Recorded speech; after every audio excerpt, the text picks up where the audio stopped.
Hello, and thank you for watching Dark Cabin Theories. My name is Jordy. Now, disclaimer.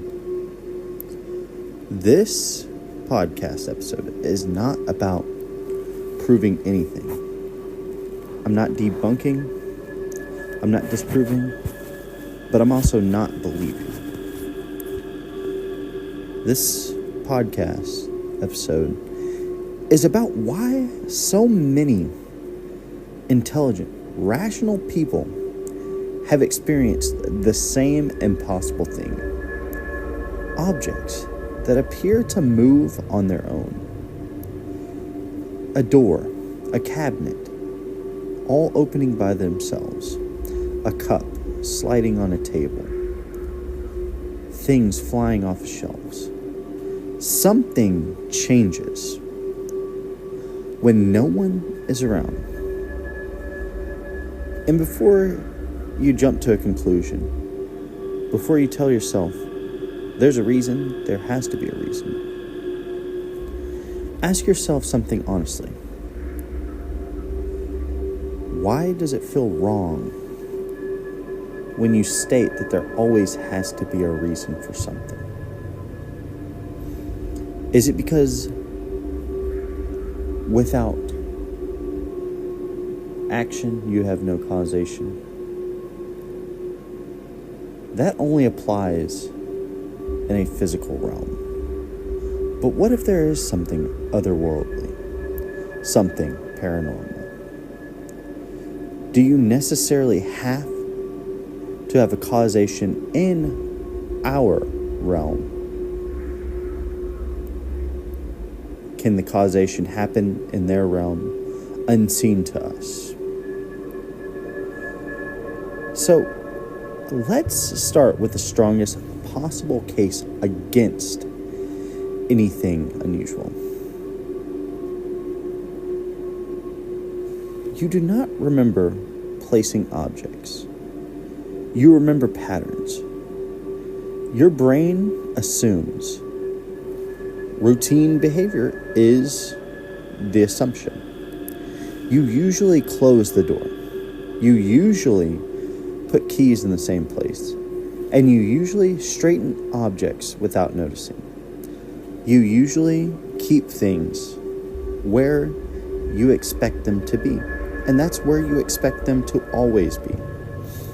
So when something appears out of place, it isn't violating reality. It's just violating expectation.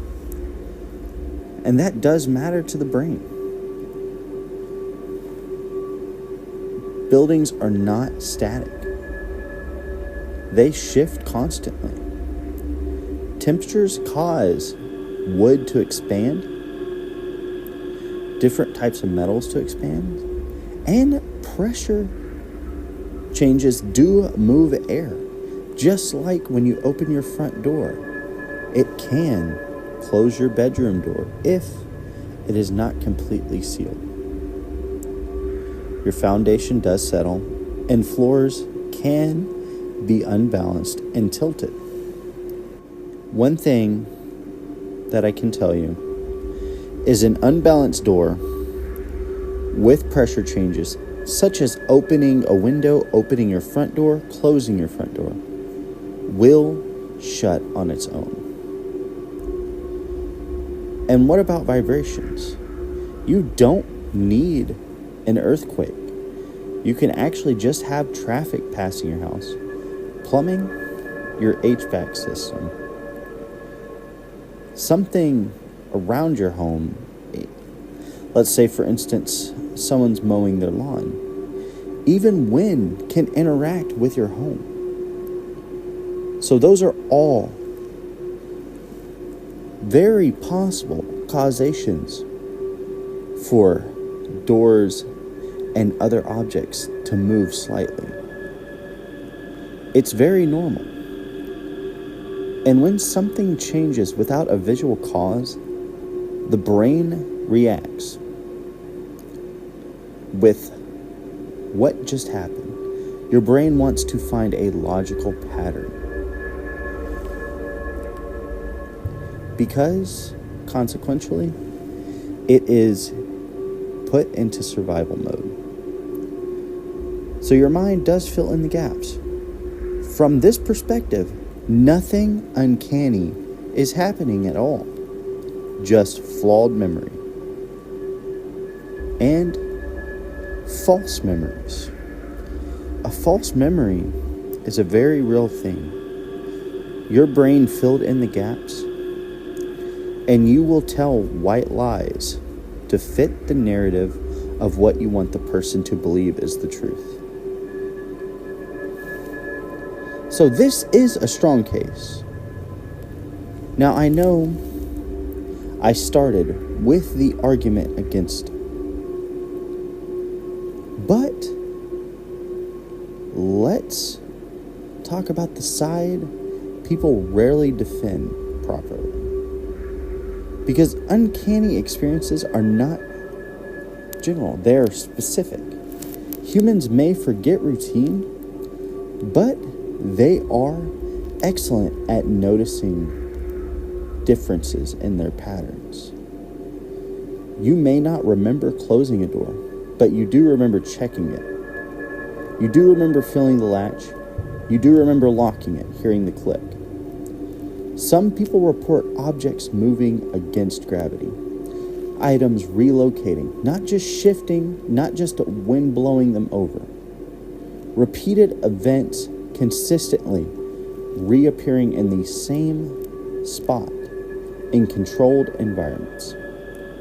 Now, let me rephrase this, not just once, but consistently. Now, physics is random. It does not choose the book on your shelf every single time consistently to put it in the same place.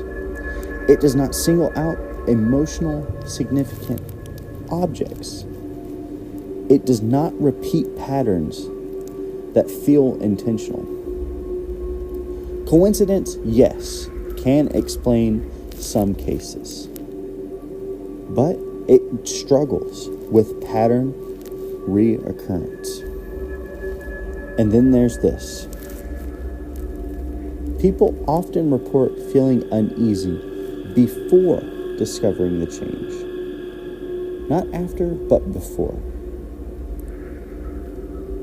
Fear without stimulus does suggest anticipation.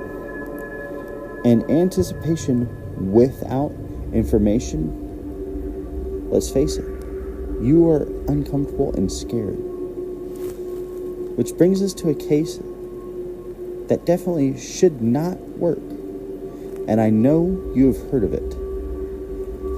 It's going to be in the late 1970s, a family living in Enfield, England. They contacted the police over something small. Objects moving. Not violently, just uncanny. They were just moving weirdly. Toys sliding across floors, furniture shifting, doors opening and closing without contact. Now, police were dispatched, expecting a routine domestic disturbance or something along those lines. What they documented instead still appears in official records. One responding officer later reported observing a chair moving without anyone touching it. In his written statement, he describes watching the chair slide across the floor on its own. Now, he stated in the police report, exactly, I saw the chair move approximately 4 feet across the floor. Now, how does a chair move 4 feet across the floor? So you got to take into consideration what kind of chair it is. Well, there's just one problem. What kind of chair was it? We do not know. Because if you get a plastic chair and a good amount of breeze, it will blow across the floor. But then you're looking at it, why would an officer state something like that whenever it's very obvious when the wind is blowing something across something? I do not believe that he would make a false report over the wind blowing, because that would just be embarrassing. Now, another officer on the scene confirmed the observation in a separate report, noting that the movement occurred while the room was occupied and under observation.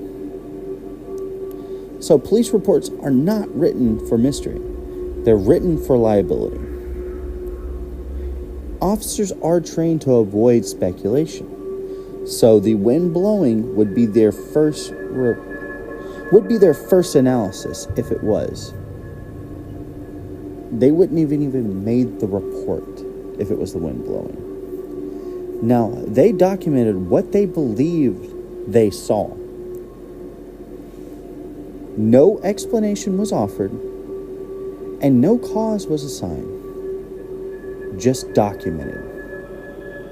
Later documentation notes additional disturbances occurring after officers arrived, including objects flying and furniture shifting when no one was near them. One report records that the officers, and this is verbatim, could find no logical explanation for the movement of the furniture. So this shows that the explanations completely stopped, that they did an investigation on the moving furniture. Because the first plausible thing you're going to do whenever you see something move like that is try to rationalize.